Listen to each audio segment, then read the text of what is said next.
Okay, this math review is due to the fact that I will not be here today.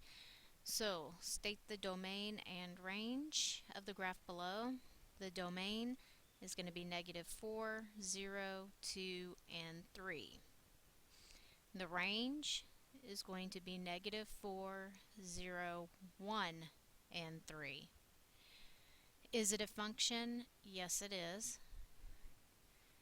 And the key statement is going to be x is the domain and y is the range. Your reflective statement has to be a complete sentence based on how you did. It could be a verbal high five, like I did great, or you need to tell me what you missed, like I didn't count the y values correctly. Okay, number 2.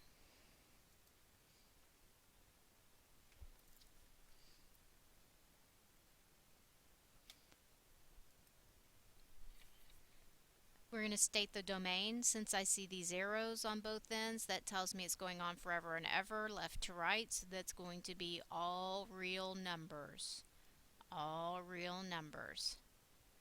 Range, my graph is starting here. That's a maximum of 2. So 2 is my maximum. Here's my y, and my y's are less than or equal to 2 because this is a continuous line, which means it does include 2 and then everything less than it. Is it a function? Yes. Key statement, we need to work on our symbols. So the open dot means less than. The closed dot means we're going to use less than or equal to. And if you see arrows on both ends, it's going to be all real numbers. Write your reflective statement.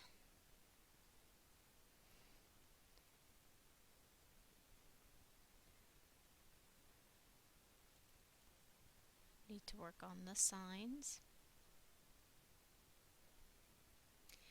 And number 3.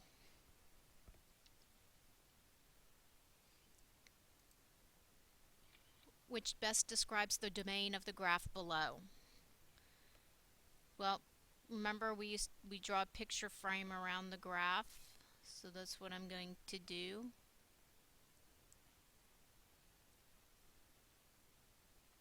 And that's going to help us determine what values we're going to use. Domain, remember domain means our x's. So if I'm looking at my x's, then I can eliminate C and D because those are talking about y, which is the range. So now I need to see my boundaries. X is playing monkey in the middle with these two boundaries that I've darkened, and I need to check which one is correct. Is -4 to 5 correct, or is -5 to 4 correct? So I'm going to count 1, 2, 3, 4, so that's -4. So that means that B is out and A is in. And I can confirm the other end is 5. 1, 2, 3, 4, 5. So X is playing monkey in the middle with -4 and 5. Our key statement, X or Y is the monkey in the middle.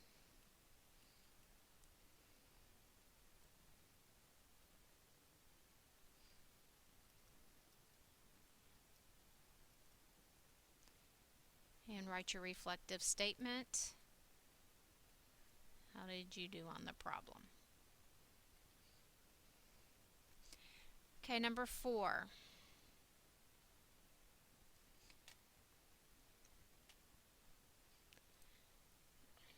A function is described by the equation f of x equals 1/2 x squared plus 6x. Remember, f of x, this is the x. So they're telling you -4 is the x. So we're going to plug in -4 into the equation. Plus 6 times -4. Okay, we're still having issues with evaluating -4 squared. Remember, it always comes out positive. In this case, positive 16. Plus 6 times -4 is -24. I'm just putting in parentheses to separate the plus sign and the negative sign. Half of 16 is 8, so I get 8 plus negative 24, and then I subtract 8 minus 24, or 8 plus negative 24 is negative 16. Okay, next problem. Find x when f of x is equal to 16, negative 16. Okay, that means they're telling you the y. Remember, the f of x is the same thing as the y. So they're telling you the y is negative 16. Now, we can't actually solve it and work backwards. So what I need for you to do is get your calculator. Calculator's out. Here's mine. I want you to go ahead and turn it on. And I want you to go to y equals. We're going to type in 1/2 x squared plus 6x. Okay, you can go ahead and hit graph, and you can see part of the line. We can't see the whole thing. Okay, now when y is 16, okay, or f of x equals negative 16. So I want to see where this is crossing at negative 16. I can't see to negative 16. I'm only going down to negative 10. So we need to change our window. So I'm going to change the window. I'm going to keep the x minimum the same, the x maximum the same. The y minimum I'm going to change to negative 20, because that should be able to show me where negative 16 is. And then I'm going to change the y maximum to 1. I still want to be able to see my y-axis. So press graph, and now we can see the parabola. Now, if you want to count 16 tick marks, that's fine. However, I do not.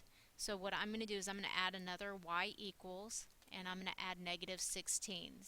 Since y equals negative 16, it's going to draw a line where negative 16 is. Okay, so now we can see where negative 16 is and where it crosses our graph. Next, I want us to press trace. Trace is going to allow us to trace along the line. So I'm going to press my left arrow, and you can see the little box right here going along the parabola. So I'm going to go down until I see y is equal to negative 16. It's not going to be exact. There's negative 16.0842, and I can see it's roughly negative 4. And it would be negative 4 at exactly negative 16. So I have an x value at negative 4. But see, it crosses another time too. So I'm going to keep tracing to the left until I get back up to negative 16. And it looks like that's going to be the closest, and it's close to negative 8. Okay, so if it were negative 16 exactly, it would be at negative 8. So we actually have two answers here. And I'm done with my calculator at the moment, so I'm going to minimize it. We actually have two different answers here, because we could have the x equals negative 4 and negative 8. So that's how we looked at the calculator, and we found what our x's were from the graph. Key statement: f of x and y are the same. F of x and y are the same. Write your reflective statement.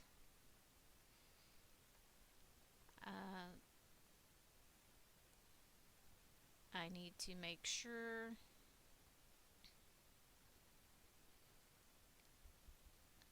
put the f of x